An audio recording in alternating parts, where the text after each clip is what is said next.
Well, we have marshaled all of our resources in Canada, as well as signing up a dream team in the United States to free Anna Slatz, who was arrested last night. And joining me now live from, well, I'll get him to explain exactly where he is one of our legal eagles. Michael Weinstock, a lawyer and a former prosecutor, joins us via Skype from his phone. Pleasure to meet you, Michael Weinstock. We've only talked briefly by phone and email. Why don't you introduce yourself a little bit to our viewers? Tell us who you are in your legal career, and I understand you also are interested in public policy and public affairs. Yes, my name is Michael Weinstock. I'm an attorney here in New York. For many years, I was an assistant district attorney in Brooklyn, and I spent a long time, many years actually, in arraignments. I haven't been working as a lawyer the past year. I've actually been a full-time candidate for Congress. Oh, that's I made an exception today. Well, thank you very much for dropping your other matters to come. And on the phone, you told me that the free speech angle of this is what motivated you. Just before we move on from the politics, what district are you running in? And that's, of course, for the United States Congress, right? Yes, U.S. Congress, the 3rd District of New York. It begins in Queens, and it goes through Nassau and Suffolk County. Well, Go ahead, please. You were saying? I was going to say I was a firefighter before I went to law school and became a prosecutor, and if I'm elected, I'll be the first 9/11 firefighter elected to the U.S. Congress. Wow, you were a 9/11 firefighter. Well, that's outstanding. I thank you for your service. 9/11 firefighter, prosecutor, lawyer, and now a candidate for Congress. I'm impressed with your resume, and you have presented yourself. Tell me the building behind you. I see the majestic pillars. Where are you, and is that where Anna Slatz is? Sure. I'm standing outside the New York City Criminal Courthouse. Behind me actually is one courthouse. Hers, if you can see me, is the courthouse behind me, and we'll be heading in a few minutes to conduct the arraignment. Excellent. Do we know if Anna is physically here? Will she be brought here for her arraignment? Yes, it's my understanding she's in the building. I'll go in and I'll introduce myself, and hopefully I'll have the opportunity to go down, we call it in the pens, and meet with her.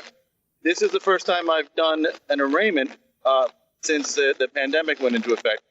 I'm not 100% sure if they allow lawyers to go down and speak with their clients the way we normally do, but I'm hoping I could do it. If nothing else, I want to talk to her. I want her to feel a little more comfortable and understand she's in good hands.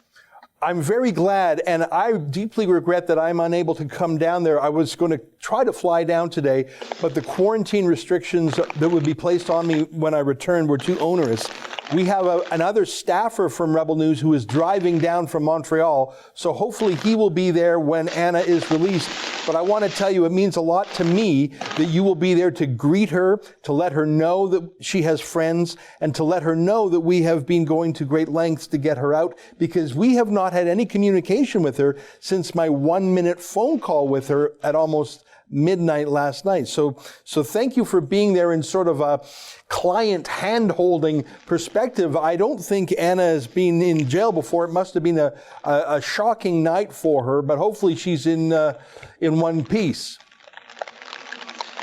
Yes, I mean, I've done this many times, and I've gotten a lot of very healthy, normal, well-rounded young people out. But it must be especially anxiety-producing. Not only is there a pandemic, not only are there the troubles that have been all over the news, but she's not a New Yorker, and it must be especially frightening, and my heart breaks for her. And truth be told, I'm also saddened because I love New York City so much, and it saddens me that we're going through this moment, and we're not putting our best foot forward. I hope Anna will come back. She's always welcome. Well, that's very nice of you to say. She's very courageous. She's got a big heart, and she's got a strong personality, and she's pint-sized, so I think you'll like her. Right in. Yeah, and maybe she's got a little New Yorker inside of her. So thank you for being there. Do you have any more thoughts for us? My understanding is that the order for the curfew specifically had an exemption for journalists. My hunch is that the stress and chaos of the evening, that the New York Police Department just was sweeping people into the buses to take them away, and they weren't being as particular, and they weren't messing around. Things were so critical. So my guess is that it was a bit of an oversight, bit of a rush, and that she was just swept up with other people. That's my hunch, and I think she should get out quite quickly, given that the journalistic exemption. Is that your view as well? Yes, I didn't hear the first part of what you're saying because it's so loud here with the rain. But yes, I have in my briefcase the statute you're referring to, that there's a journalistic exemption for the quarantine or for the current restrictions. And I'm also hoping and praying that there's some sort of benign explanation, not only for Anna, but for the city I love and the police department that I have such an affinity for. Yeah, I really think that this was not a malicious or willful act. I think the police were just sweeping the streets clear because, in fact, the last video footage we saw from Anna was rioters looting stores. So it was quite a critical moment. Well, listen, Michael, I'm so very grateful for you to go into this part of town in the pandemic during the protests and riots. It shows some personal courage for you to do so. And of course, you're there to help release our journalists from jail, which is very important to us. And I'm sure she'll be grateful to have a friendly face, even if it's a new face to her, to welcome her out. So thank you for dropping everything and rushing to the courthouse. The next time we'll speak, I'll have a headphone so I can hear you a little better. I've got handy wipes in my pocket and a face mask. It didn't occur to me to bring a microphone too, but I'll take care of that. No problem. We actually heard you quite clearly, even if you couldn't hear us well. I know that it's raining there. Well, Michael Weinstock, thank you so much. I think you're the perfect combination of things, a patriot, a 9/11 firefighter, a former prosecutor, so you know the law well, and you've obviously got a big heart. I think you're the perfect lawyer to be on the scene for Anna when she comes out, and hopefully you'll see our friend Yankee down there soon. So thanks very much for joining us on this live location update. Take care and good luck to you and to Anna.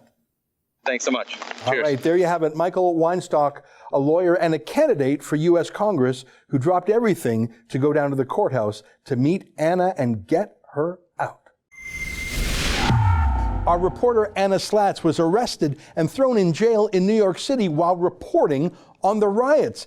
They said she broke the curfew, but she's exempt from it as a journalist. She's still in jail. Help us get her out. Go to saveannaslatz.com, SLATZ.com.